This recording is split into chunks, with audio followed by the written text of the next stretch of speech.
इतिहास में अब तक सर्वाधिक व्यापक रूप से इस्तेमाल किए जाने वाले लड़ाकू विमान, जिसकी 11,000 से अधिक यूनिट्स तैयार की गई है और 60 से अधिक देशों द्वारा इसका इस्तेमाल किया जा रहा है, जिसमें से एक भारत के पास भी है। और यहाँ हम बात मिग-21 फाइटर जेट की कर रहे हैं, जिसकी आज हम पूरी डिटेल में बात करने वाले हैं। दरअसल मिग-21 फाइटर जेट एक सोवियत संघ द्वारा विकसित सुपरसोनिक फाइटर जेट है, जिसे मिकोयान गुरेविच डिजाइन ब्यूरो ने डिजाइन किया है और इसे पहली बार 1950 के दशक में विकसित किया गया था। परंतु अब यह दुनिया भर में सबसे ज्यादा इस्तेमाल किए जाने वाले फाइटर जेट्स में से एक है। तो वहीं भारत सहित कई देशों में इसका इस्तेमाल भी किया जा रहा है। और बात करें मिग-21 फाइटर जेट्स के विकास और डिजाइन की, दरअसल मिग-21 फाइटर जेट्स ने अपनी पहली उड़ान 26 जून 1955 को भरी थी, जिसका मुख्य लक्ष्य यह था कि मिग-21 को मुख्य रूप से उच्च गति और ऊंचाई पर दुश्मनों के विमान को इंटरसेप्ट करने के लिए डिजाइन किया गया था। तो वहीं बात करें इसकी लंबाई की, तो इसकी लंबाई 15 मीटर है, जिसके विंग स्पैन लगभग 7.15 मीटर के हैं। तो वहीं इसकी ऊंचाई 4.1 मीटर की है, जिसका वजन लगभग 5,200 किलोग्राम का है,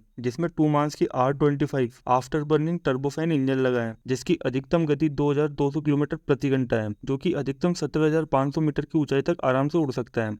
मिग-21 फाइटर जेट्स विभिन्न प्रकार के हथियार ले जाने में सक्षम है, जो इसे एक प्रभावी इंटरसेप्टर और मल्टी रोल फाइटर जेट बनाता है। बात करें इसमें लगने वाली गन्स की, तो इसमें 23 mm की GSH-23 ट्विनल बैरल तोप गनपोड लगी है, जिसे बाहरी तोप के रूप में जेट पर लगाया जाता है, जो कि एक फाइटर के लिए मुख्य हथियार होता है। आगे बात करते हैं इसमें लगने वाली मिसाइलों की, तो इसमें हवा से हवा में मार करने वाली मिसाइलों में R3S-AA-2 atoll, R60AA-8 aphid, R73AA-11 एचर और वेम्पल R77 मिसाइलें लगी है। आगे बात करें हवा से जमीन पर मार करने वाली मिसाइलों की, तो इसमें KH-66 और KH-25 मिसाइलें लगी है। और बात करें इसमें लगने वाली बमों की, तो इसमें 100 किलो से 500 किलोग्राम तक के बमों को लगाया जा सकता है, जिसमें FAB-100, FAB-250, FAB-500 क्लस्टर बमों को भी लगाया जा सकता है। और बात करें इसमें लगने वाले रॉकेट्स की, तो इसमें S5 और S24 अनगाइडेड रॉकेट्स छोटे और बड़े लक्ष्यों पर हमला करने के लिए इस्तेमाल किए जाते हैं। तो वहीं UB-16 और UB-32 रॉकेट पॉट्स भी है, जिनमें कई तरह के रॉकेट्स होते हैं, जो कि एक साथ फायर किए जा सकते हैं। तो वहीं इसमें नेपलम बम और विभिन्न प्रकार के लाइट गाइडेड वेपन्स भी लगाए जा सकते हैं।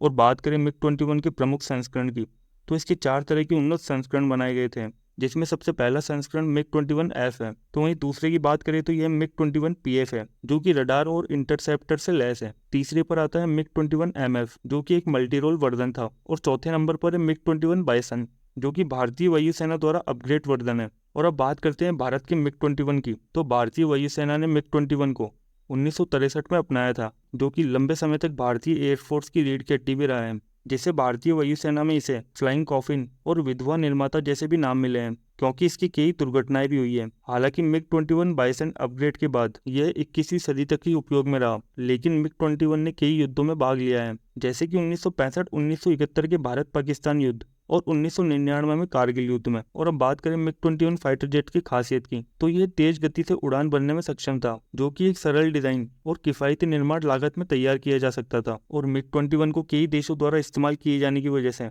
इसके रिपेयर पार्ट्स की उपलब्धता अधिक रहती थी। और बात करें मिग-21 फाइटर जेट्स के नुकसानों की, तो यह आधुनिक तकनीक के मुकाबले पुरानी तकनीकों से लैस था, जिसमें सुरक्षा और नियंत्रणों की कई कमियां थी, जिसके कारण इसकी कई तरह से दुर्घटनाएं भी हुई हैं। पर अब मिग-21 को धीरे धीरे वायुसेना से हटा दिया जाएगा और इसे नई पीढ़ी के फाइटर जेट्स जैसे राफेल और तेजस में बदल दिया जाएगा। परंतु मिग-21 फाइटर जेट्स का इतिहास लंबा और जटिल है, और यह विमान दुनिया भर में विभिन्न सैन्य बलों द्वारा दशकों तक उपयोग किया गया है।